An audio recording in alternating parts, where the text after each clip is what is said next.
Hey everyone, welcome back to Corporate Decoder, the place where we decode the secrets hidden in plain sight within corporate filings. Get ready for a story about money being raised and a whole lot of shares. Before we dive in, if you like getting straight, no fluff insights from these official documents, make sure you're subscribed, and if you want to chat with us and other finance enthusiasts about these kinds of things, join our Discord community linked in the description below. Today we're looking at Perpetua Resources, and it seems they've been busy raising some serious cash through selling shares.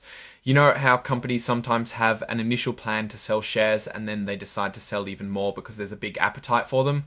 Well, that's exactly what happened here. This report tells us about an important event that happened around July 2025. It's all about a deal they made to sell their company's stock, like pieces of ownership to big investors. Think of it like this. Perpetua Resources needed money, so they decided to sell some of their company to investors.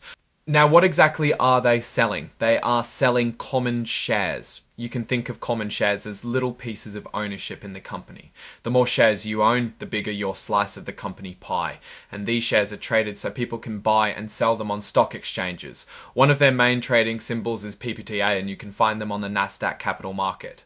This funding is a way for publicly traded companies to inform the public and the government about important happenings. So what's the big event that happened here? Well, it involves a deal they made to sell shares, and then they decided to sell even more shares because investors were really eager to buy them. And Perpetua Resources had a deal in place to sell a certain number of their shares. They had agreements, these underwriting agreements with professional firms called underwriters who help companies sell their stock.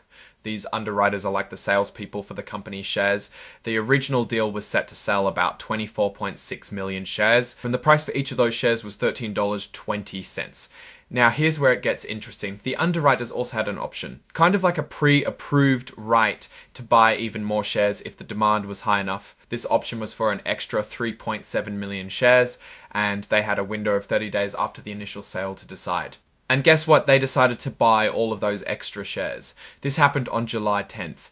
It means that not only did the initial plan go through, but investors were so keen to buy Perpetua Resources stock that they took up the entire option to buy more. This is usually a very good sign. It suggests strong demand and confidence in the company's future. It's like saying, we liked this so much, we'll take more at the same price. So by selling these extra shares, Perpetua Resources brought in an additional $49 million. This means the total amount of money they raised from this share sale and a concurrent private placement of shares to a specific investor, Paulson & Co. Inc., reached a massive $474 million.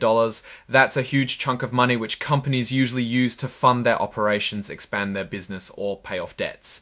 Something else to note is that Perpetua Resources is identified as an emerging growth company.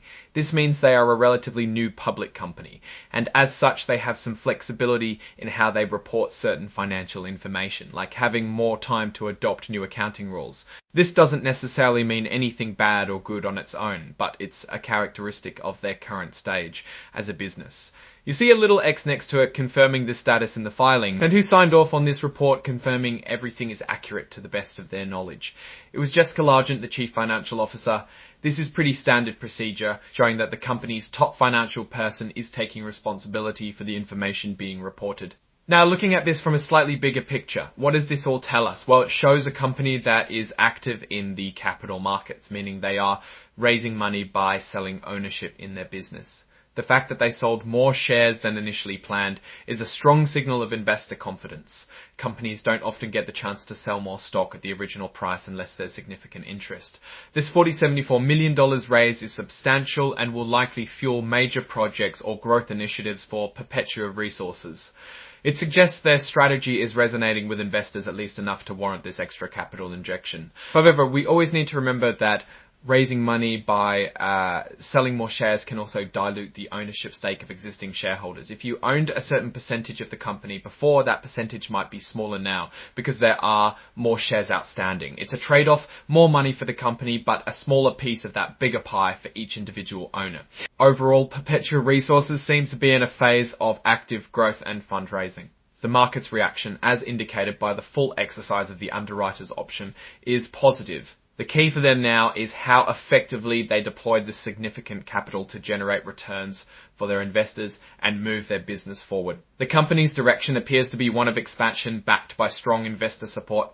A notable opportunity here is the potential to accelerate their projects or enter new markets with this influx of cash.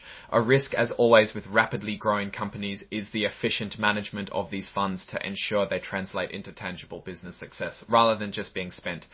That's our breakdown of Perpetua Resources' latest filing. What's your take on these numbers and what they signal for the company's future? Do you think this massive fundraising is a sign of great things to come, or do you have concerns about dilution? Drop your thoughts in the comments. If this analysis was valuable, hitting that like button really helps us out.